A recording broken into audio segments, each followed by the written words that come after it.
I will walk through how to split a check in full service table configuration on the Microsale POS software offered by POS Place.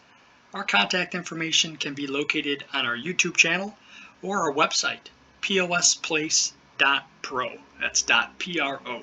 Let's get started. The server would log in with their special code from the login screen. And if they had any tables assigned to them, they would be shown here. Of course, there are no tables open for them currently. They could either start a table here or go to the dining room and start a table. This is fairly simple. You just enter the table number, and then after that screen, it'll say how many people in the party. Let's get out of that. Let's go to the dining room and start the table. You just click the floor plan. Certain restaurants may have separate floor plans or a patio. You would just select which one.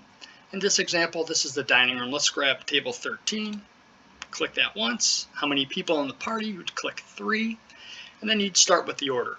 So we're assuming here at this time that it's going to be one check. So we'll go ahead and enter a few items on the screen so I can walk through how to split a check. Before I go there, I just wanted to show you how the menu appears. Of course, this is an example of one of our customers' menus. The categories are listed to the right. And then within the categories, as you can see, there are the items pertaining to that. So pasta, veal and eggplant, seafood, so on and so forth.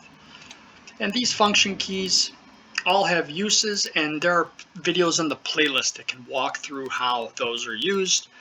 For the sake of the video being much shorter, we'll go ahead and just show you how to split a check in this video.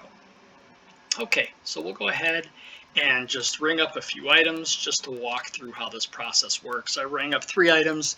As you can tell, there's a line item here. It's non-cash adjust. What that is most of the restaurants are passing along the credit card surcharges to the customer. And we offer, of course, POS Place offers credit card processing as well. In doing that, we will configure the POS system to pass along those surcharges to the customer. And as you can tell, there's a cash total that's displayed and then a credit card total. Of course, the customer's aware that they would be responsible for the surcharges that range anywhere between 3 and 4% that would be added to their charge.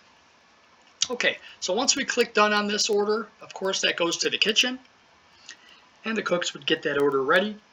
It returns you right back into the login screen, and that's basically for security for each server, because typically servers share one POS, so no one's tampering with another person's table or making any mistakes. It logs you out right after each order, but we can configure that whichever way you'd like. So that server would log back in. In this example, we'll fast forward, and the customer's ready to pay, but they say, hey, can we go ahead and split the check? There's 2 ways to split a check. You can tell from these keys, function keys at the bottom here. There are a bunch of other things here. Here's the split the check. There'll be other videos in the playlist to show how these other features are used, but of course, some are already there. Phone orders, how to take them, review them. They're all in the playlist. How to apply a tip is basically entering the check number and then applying the tip to it.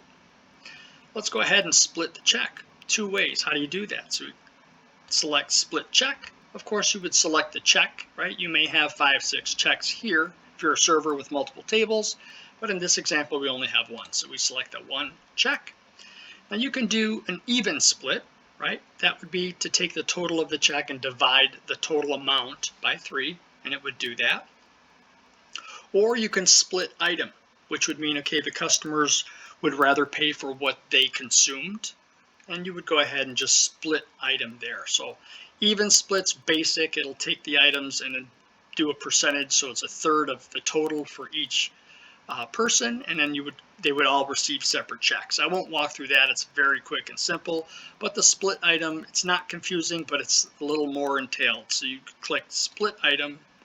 It would say, well, what do you want to move where, right? So we're going to take the bruschetta, put it on seat 3 or tray 3, and we'll take the rollini and move it to seat 2. As soon as you click done, 3 checks will print, and of course, this non-cash adjustment, which was that surcharge, would be split among the 3 once it's printed. So if it was a 60-cent surcharge, each check would have 20 cents each added to their portion. So as soon as you click done, 3 checks print, you hand them to the seated customers, and then that's it. You would close out each check separately, and there'll be a separate video on that. Thank you for joining me, and again, review all the other videos we have in our playlist for other how-tos. Thank you.